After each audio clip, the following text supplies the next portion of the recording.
Welcome back to the layout. This will be an update for February 2025. So this month I've been tackling structures instead of scenery, and what we have here is the mill in Mackenzie, BC at the end of the Mackenzie sub. My time period, Fletcher Challenge owned it. It was built by Pulp and Talbot, and I went through various owners in its lifespan. It's an aerial photo I had online. Shows the trackage and the layout of the mill somewhat. And there's another view. It's from the backside. Pretty large, pretty impressive structure, as most pulp mills go. I'm not trying to model it 100% to prototype because, once again, I only have limited space to fit it in. So I've kind of tried to capture the essence of the mill. And I got a track plan that I got off a CD, purchased many years ago on eBay.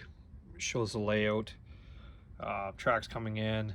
This is marked as a pulp shed, which former employee said it was a chemical shed at his time. I don't know if they changed it or what, if the drawing's incorrect, but I'm calling it a pulp shed on the layout here. A couple warehouse tracks. Not too bad as far as trackage goes. Looks like they brought wood chips in by truck or by rail car on another side, which I'm not modeling. But yeah, somewhat basic track plan, but lots of little different buildings kind of slammed together. So here's what we have so far, and about a 3-foot by 7-foot area. A little peninsula. This will be the pulp shed. 2 tracks. At one time it was 3. They took out center track and basically changed it into a door. This track will be shorter than this track. So obviously we have a connecting building here. Yeah, the main structure, powerhouse in the back, a bunch of sheds, some truck loading, and starting from here, that was the Walther's pulp mill or paper mill structure. Out of the box, it's brick siding.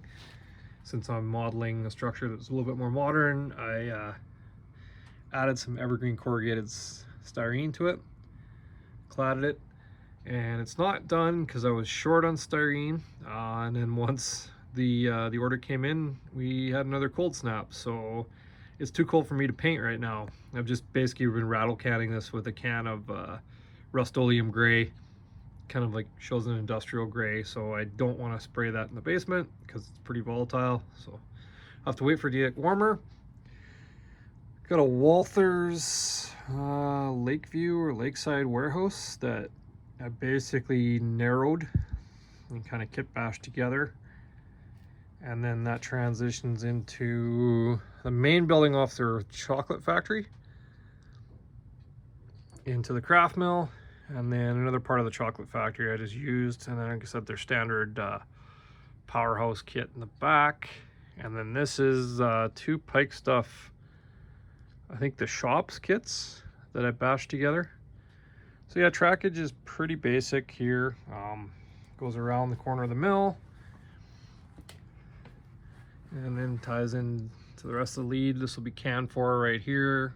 Wood loading, chip loading in the very back. And yeah, the clearance is fairly tight, but it works. There. Oops.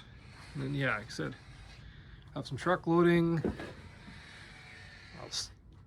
Still putting a lot of details on the structures. I still have to weather them, paint the stacks, obviously. Yeah, and the other side here is a stub track. Have to add lots of vents and stuff to the top. This will be basically 1 spot for outside for loading, and then 2-car spot inside. So yeah, that's kind of what I've been working on for most of this month.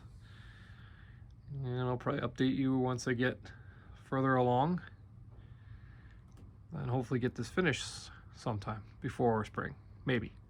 No promises.